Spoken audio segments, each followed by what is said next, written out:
I'm intrigued by Tanares RPG 5e because I'm an adventure board gamer, and I personally see Tanares RPG as the most advanced rule adventure board game. This is of course with one major assumption, that is solo play mode in the Tanares RPG works so well that once I learned the 5e rule, all else would feel an adventure board game. Will the Tanares RPG hold up to my assumption? Let's take a close look.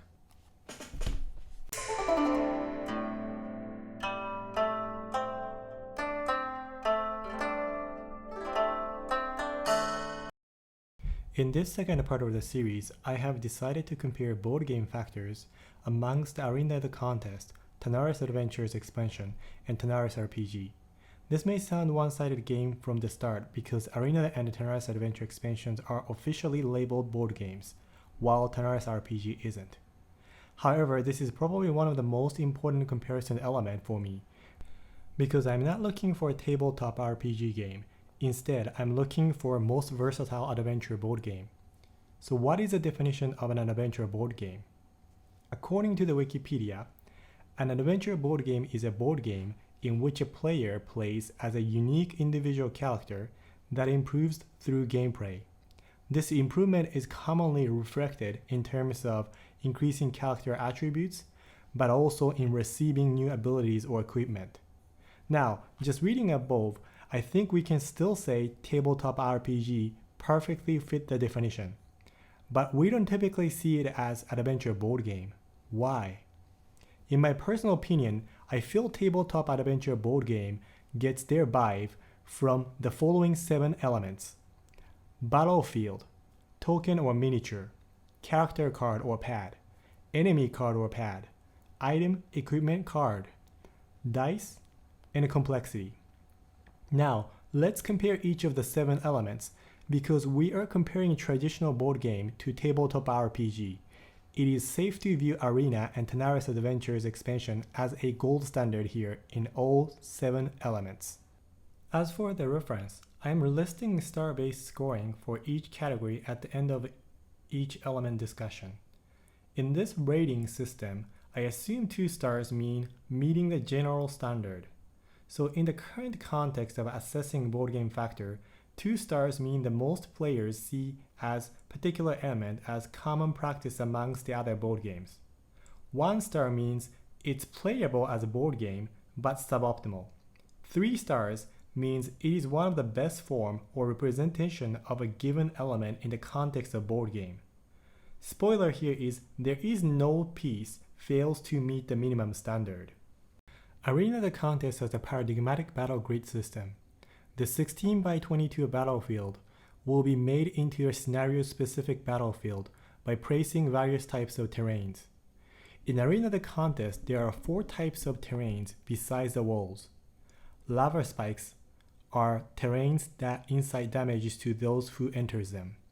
Ruined swamp are tiles that slows movement. Altar is a terrain that gives attack advantage to the combatant who is on the tile. Portals allow teleportation of combatant from one portal to the another. With this system, players can create their own unique battlefield for custom one-shot quest. In PvP mode, each player can take a turn and start to place these terrain elements in their liking. This makes the field creation as part of the game strategy. The battlefield system will be expanded by Tanares Adventures expansion, where they'll be adding more types of terrains. However, the true evolution of the battlefield grid system in Tanares Adventures comes from board and room tiles. These tiles will add surprise, random element to the board. In particular, board tiles can be an extension of a main battle grid. These tiles will for sure give players dungeon crawler feel. Before I started to research about the 5th edition rule, I was under the wrong assumption that the tabletop RPG like Dungeons & Dragons. I thought these games do not use battlefield and the combat were rather an abstract than the structured.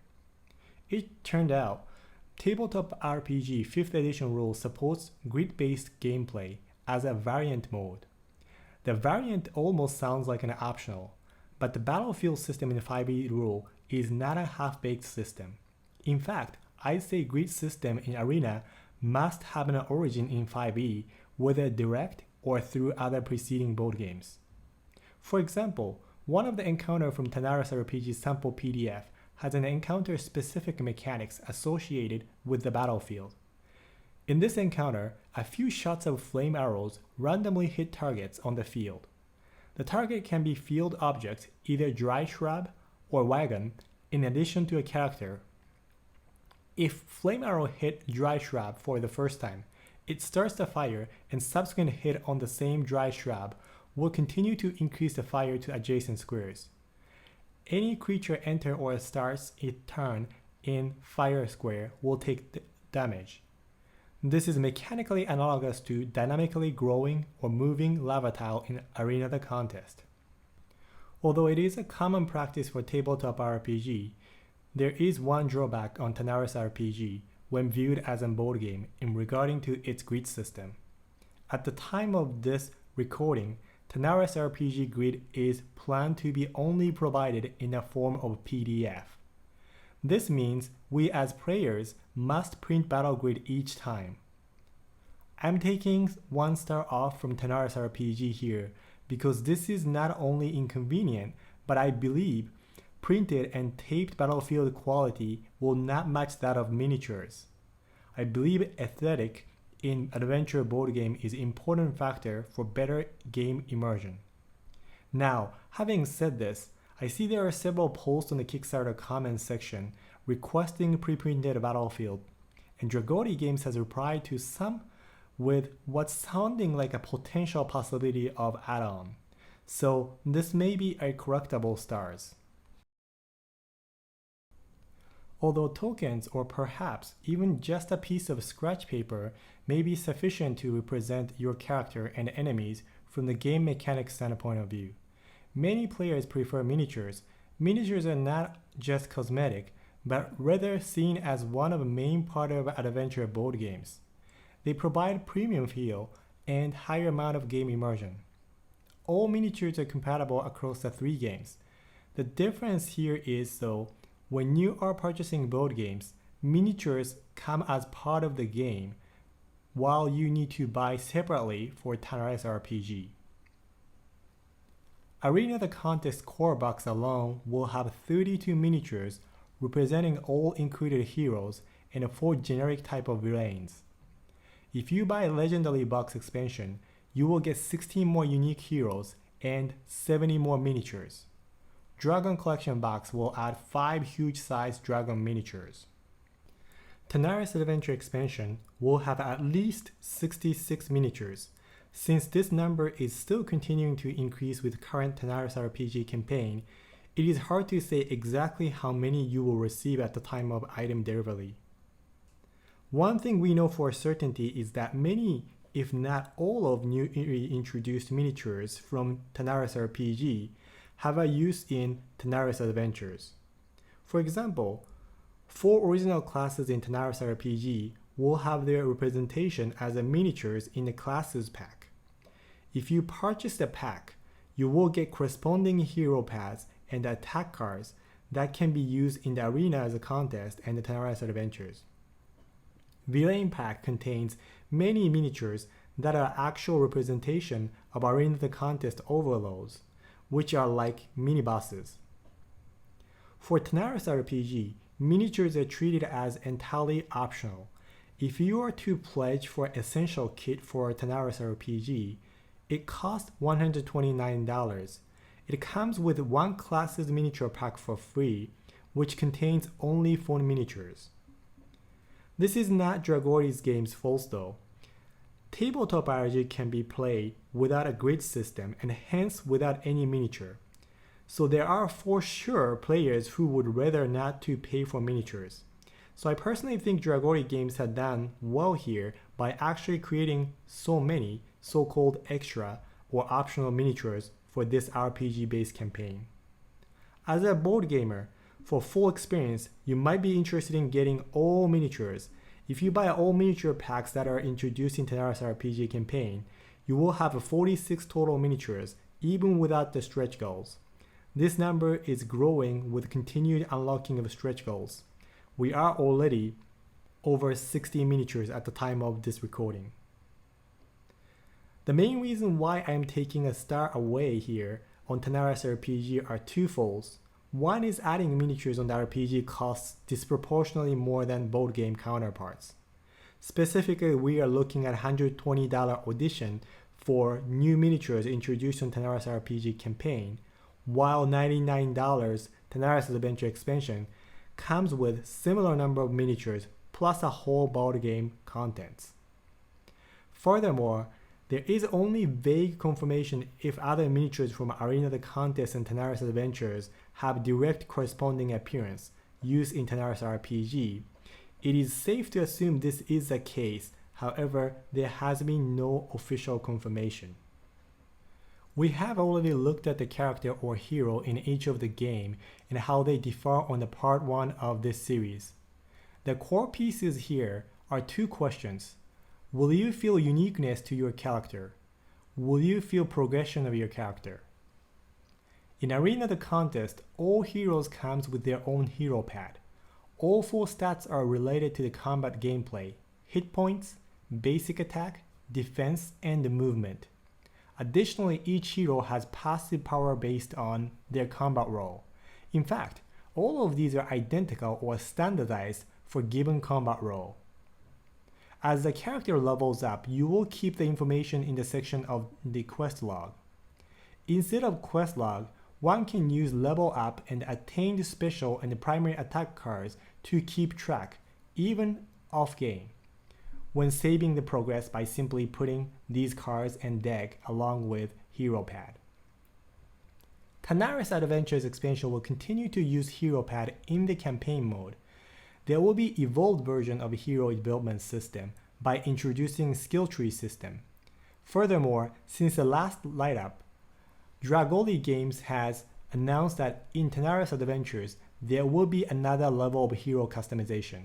Previously shared among all heroes from the same combat role, the passive power will now can be customized to each hero with the introduction of dedicated cards for passive powers specifically. With these changes, I surmise evolved version of quest log will come, and perhaps it may be required rather than optional. In Tanares RPG, your character is represented by character sheets rather than a card or pad. This is due to the sheer amount of data you will have for your character. All 4 stats equivalent from the Arena the Contest will have a corresponding section, which are hit point, armor check, speed, and hit dice. However, additionally, there are ability, skill, and saving throw stats, and much more. Although all 3 games receive full 3 stars from the standard board game component perspective, Tanares RPG undoubtedly is a head and shoulder above the other 2 games when looking at the amount of detail each character has on the table. But that is not what we are comparing here. In Arena the Contest, boss will come with boss pad just like heroes do. However, the regular enemies are just plain text in the quest book. I see this as suboptimal board game factor for Arena the Contest. Rather than having these represented in a card and then placed on the table, I need to keep the quest book open and often need to flip pages back and forth to look different enemy stats and the quest detail. Some enemies called overlords in the game are mini-boss, and they have specific parks called Overlord Park. This was only addressed on the earlier introductory section of the quest book, so either you write down and have it handy, memorize, or keep flipping books. Furthermore, these enemies lacked associated art for better immersion. Part of this has been fixed with Arena the Contest version 1.5. Overlord Park now has dedicated lookup card. It simply confirms initial design being suboptimal for this regard. In fact, Tanares Adventure expansion will be fixing this whole issue. With the expansion, villain or monsters will have their own card or pad on the table. When it comes to enemy, Tanares RPG monsters have a great amount of details, including stats and abilities. In fact, these monsters have so much details that I would not have expected in a typical adventure board games. But this is to be discussed or rated in some other time. Today we are looking this as if it is representing as a good board game component. Normally, Game Master will have access to a book containing these details, as if monsters are Game Master's controlling character. However, in Game Master Less mode, if players were to look up book for enemy stats each encounter like Arena the Contest, the game immersion factor will suffer. In fact, the amount of page flipping be more in Tanares RPG than the Arena, therefore it will be even more worse. However, kudos to the Dragori games because there will be dedicated enemy cards for each monster. In fact, Dragori game recently announced this will be changing per encounter basis. Overall, Arena the Contest loses 1 star here due to lack of card nor art representation of regular monsters, but I still felt it is reasonable board game standard. It is just a cheaper, cost-effective side of implementation. While both Tanares Adventures and RPG gets exceeding the standard 3 stars in enemy category, I'm truly impressed with the amount of monster information I see in Tanares RPG. Equipments and items are a required part of the adventure board game. Equipment gives customization of your character and a feel of character growth.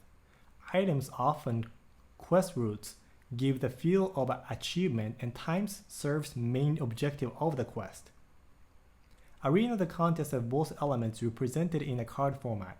I consider card format is generally the best way to represent these components in board game. This is because these items frequently have associated original effect that player needs to refer back to them each time when they are used. In Arena, items are called flasks.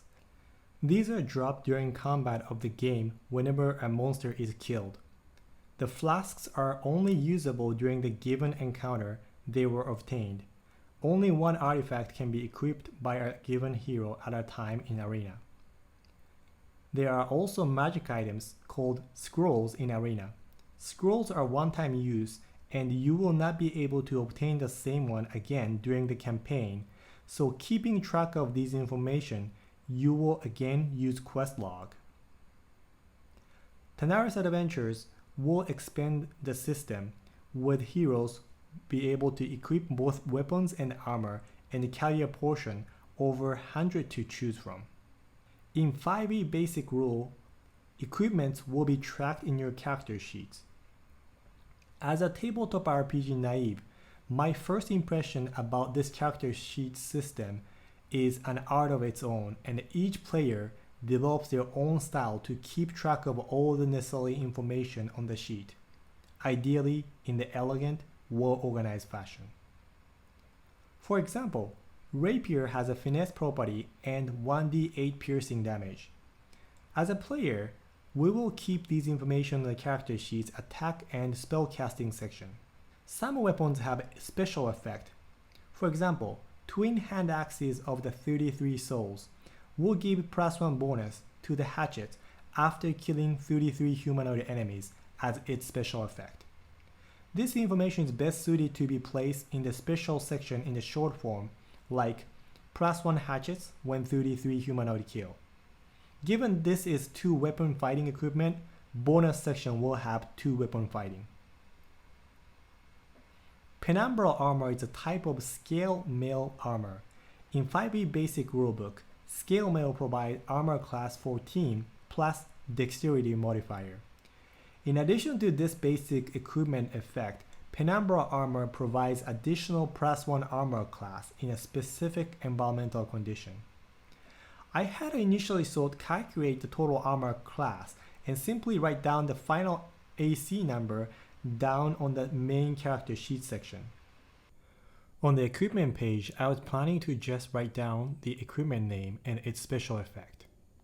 However, I read online that one of a player would typically write down the armor class along with the armor of its origin. The reason here is clear. When we change the armor, or perhaps when a character levels up and its dexterity modifier changes, I need to recalculate our total armor class again. In these circumstances, if these numbers were explicitly written on the next to armor, I can adjust without recalculating everything. This is just an example of how keeping these information in the character sheet is viewed as an art of its own.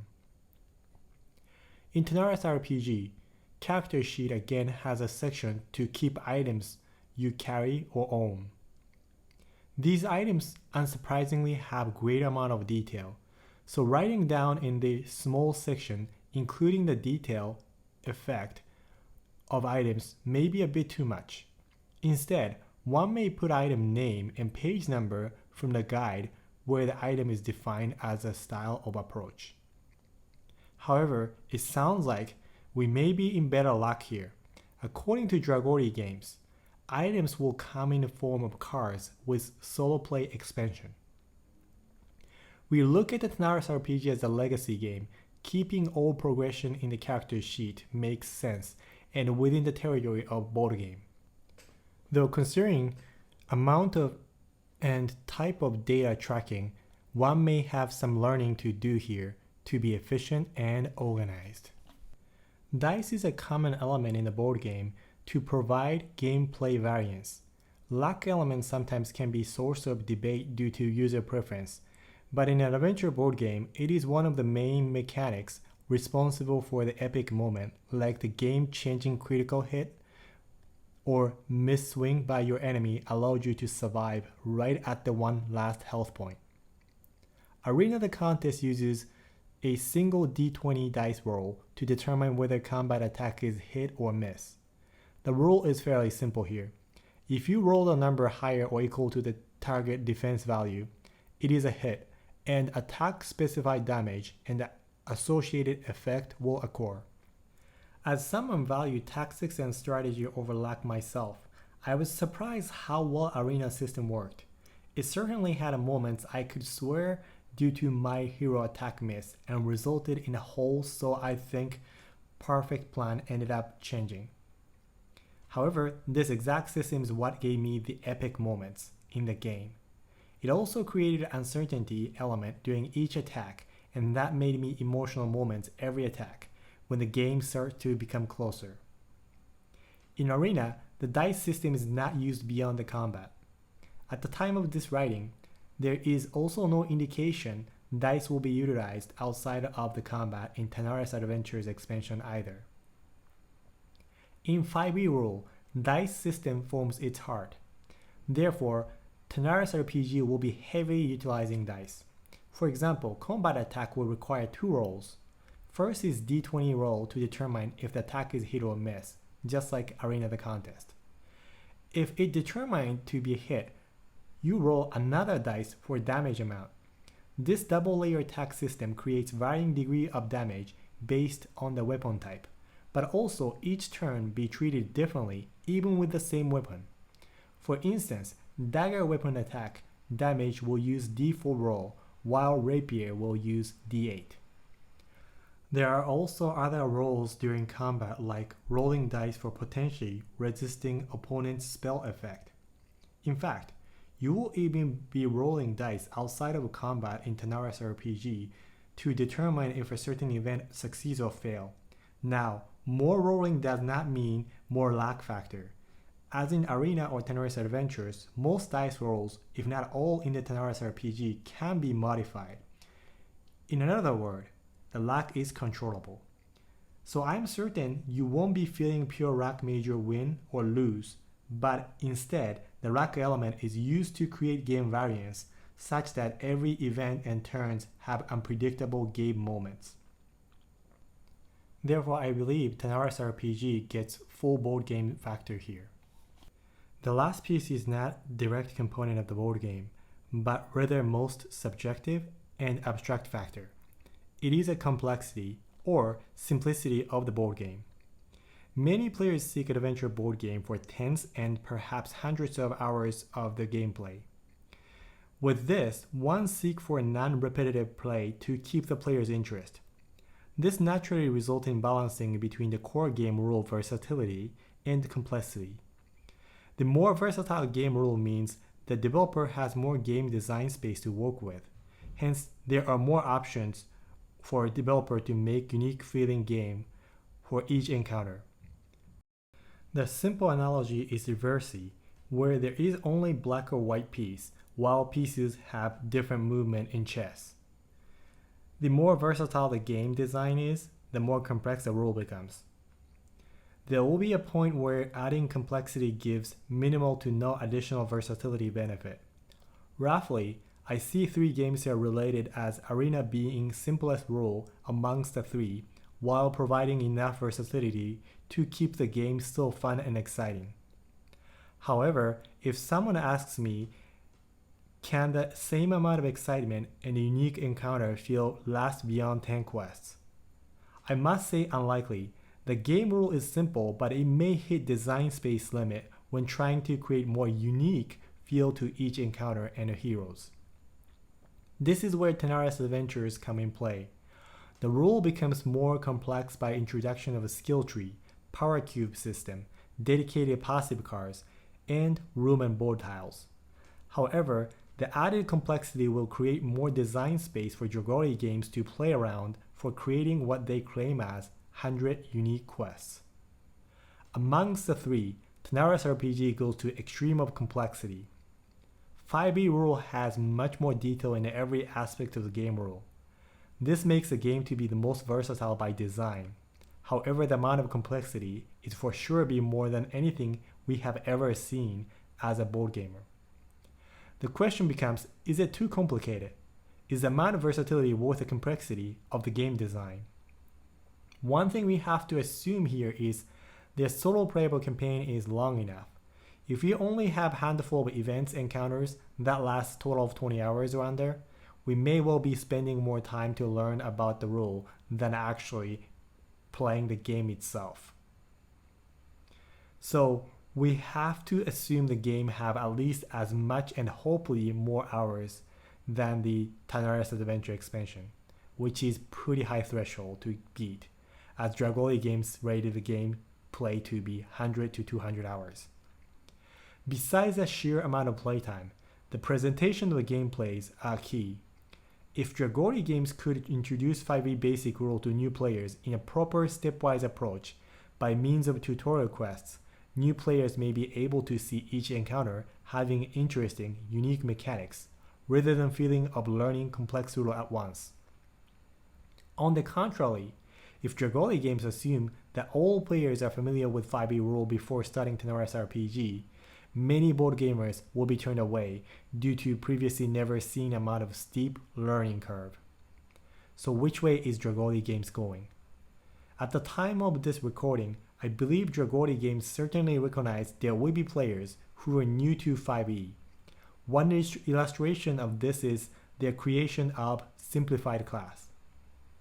On the other hand, Dragori games suggest to download and read free 5e basic rule guide, and even addressing possibility of purchasing Dungeons & Dragons Player's Guide for character creation. Now, this could be simply from the fact there is no reason duplicating already extensive, well-written official guide. However, the other element that keeping me to come back and wonder is fact that whole campaign starts from level 3. Although this sounds fairly common practice in 5e world, this seems to assume players joining Tanares RPG are already familiar with 5e system. Personally, I had hoped Dragori games created an optional level 1 and 2 mini campaign that allowed the new players to familiarize into the complex rule of 5e. This mini campaign can be viewed as a tutorial campaign to learn the rule of 5e while playing the game. For those players who are already familiar with 5e rule, they can of course skip this mini campaign and start at the level 3 where everything gets more exciting. With it, this is where I believe most board gamers will end up struggling with Tanares RPG, so I'm only giving 1 star here for Tanares RPG. In this episode, I have compared the board game factors of the games that are officially labeled as board game to a game that is labeled as tabletop RPG. So Arena of the Contest and Tanares Adventure expansions are essentially gold standard in this comparison. However, the result is much more closer on Tanares RPG than I thought. Hence, I still hold my stance of thinking Tanares RPG Game Master-less mode as a tabletop adventure board game with complex game rule. The main points of consideration about Tanares RPG for board gamers' perspective is that you will need to print Battlefield on your own. Miniatures is seen as an optional element and you will need to pay premium price if interested in obtaining them. The real decision is though the complexity of 5e rule. Personally, the complexity is acceptable for better versatility, but currently Dragori Games' stance of Tanares RPG for new 5e player seems a bit mixed, and most likely players will need to do lots of homework on our own before we can start appreciating the versatility of the game itself. Thanks for watching. If you like this video or other, please hit subscribe.